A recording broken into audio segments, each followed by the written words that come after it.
What happened in the last episode? We discussed dog ownership, basically. Why you might like to get a dog, whether it's your right or your privilege to get a dog.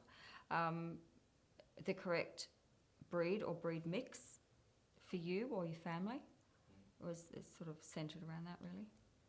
A child will turn up to your program. What will they get out of it?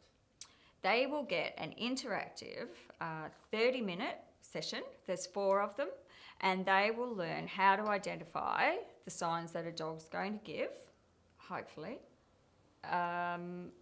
in order to avoid an unhappy confrontation. Now, we all know that a child has a memory retention of about a gnat or a Shih Tzu. Shih Tzus are quite smart. They remember a lot of stuff. Not mine. How do we keep them interested? The program's interactive, so they won't just be sitting in their chair looking at a blackboard. There's a lot of stuff for them to do, and hopefully it will hold their interest because kids love talking about dogs. In my experience, there's very few kids that don't particularly like dogs, and if they don't like them, there's usually a reason. So give me the structure. They turn up, they sit down, the teacher claps her hands and says, you know, if everyone's happy, clap your hands. They all welcome here, Miss Susie. And what happens in the first 5 minutes? We just have a little opening discussion. Often the kids want to tell me about their dog and all that sort of stuff. So we limit the questions only because it would take me the whole course duration to answer the kids' questions. Then I introduce Dudley, who is our big toy dog. And we just go through a few basic things. Like I ask the kids where they think they should pat the dog, for example, where on the body is okay to touch and all that sort of stuff. And that gives me an idea of really where they're at and what their understanding is. They also learn a mantra. So they have to sort of stand up and repeat that to me. There's 2 little mantras actually. One of them is stand still like a tree, but don't look at me. And the other is that they learn to look away, back away, but never run away. So they have to learn that, and they will. They'll memorise that, and hopefully that's the kind of thing that they can remember if they're confronted with a dog and they feel that they're in danger. Part of the problem with kids is that they don't really listen to their intuition. You know, that feeling that I know that the sort of law enforcement try to describe or get kids to describe is that funny feeling that you get when something's not right. A lot of kids ignore that. And so my aim is for them to not ignore that. That's their intuition telling them that something's not quite right. So, but generally, the look away, back away, never run away is actually counterintuitive. It's, it totally is opposite to their fight or flight response. So that's something that needs to be addressed. You said earlier on that you teach them where they can pat a dog. Do you actually encourage them to pat the dog? No. But what I want them to understand is if it's a dog that they do know, obviously they're going to have contact with that animal. And most dogs love being patted. There's just those areas that are no-go. You know, a girlfriend of mine, her little girl was playing beautifully with this rather large collie, and the dog had had enough, and she got up to leave, and Tilly wasn't happy with that, and she grabbed the dog's tail to drag the dog back to her, and of course the dog took exception to that and bit Tilly on the face. So there's little things like that. Tilly's quite young, but she can learn as well. And pulling a dog's tail is just rude. It'd be like me pulling your hair, well, not your hair, but pulling hair to get somebody to stay. You're going to turn around and punch them in the throat, aren't you? Don't pull my hair. How long does the session run for? 30 minutes. Is that it? There's 4. Do they get lunch? 4 30 minutes. Yes, I take them to the pub afterwards. If we go in single file, do we? Apparently that's the school rule. Do they get a certificate? Yes, they will get a certificate of completion. They also get a little colouring in stencil, which is fun. So that's just basically an outline drawing of a dog, and they get to colour it in with red and green so that I know that they've learned where they should and shouldn't touch a dog. And what's your nirvana? What do you expect the child to do after they've turned up to your program? What do you expect to do once they get home? Tell their parents how fabulous it was. And the amazing thing is when I've done private lessons with this, I've had feedback from the parents telling me that their kids have told them, no, mummy, you mustn't do that. You mustn't touch the dog there. They don't like that.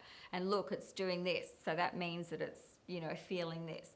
So they do learn. Kids are amazing. I think kids are amazing. They just pick up all this stuff. They're little sponges. And I think a lot of them want to learn. I really do. Should this be in the curriculum? Yes. Yes.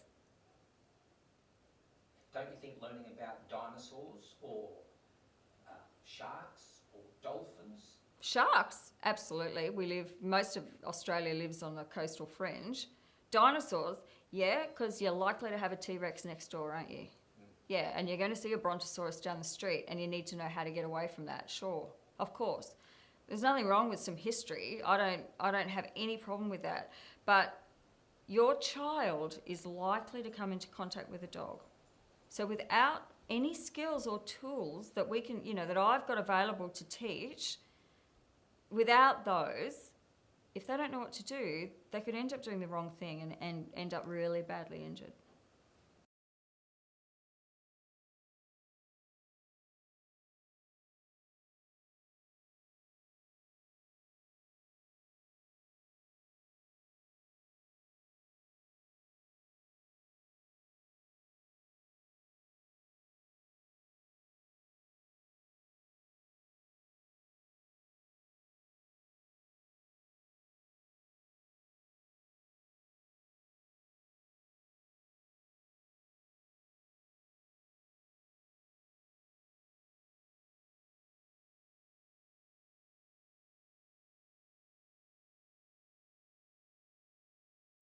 So in the first 5 minutes, you'll talk about maybe their dogs because they're interested about their dogs. What other outcomes will they get out of it? The main part of the sessions are to teach the children about the signs and signals that dogs will generally give. Now, not every dog will give a warning. Generally, what we found is that the dogs that don't give warnings have learned that the warnings are ignored. So generally they'll go from seemingly okay to biting. And that's when, owners will say, I never saw that coming, or that was unprovoked. The unfortunate part about that is that, and I see this a lot in dogs that have been abused, they try desperately to give warnings.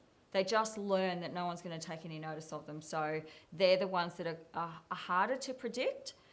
But for the most part, the dog will show you how it's feeling. So there's a whole range of emotions, from things like, a bit of anxiety, minor discomfort, right up to where they've reached crisis, where they cannot get away. So along that thing, there'll be little signals that are given, and that's what we teach the children how to recognise. Now, hopefully, they will learn that right down at the anxiety and mild or minor discomfort end, they need to just leave that dog alone.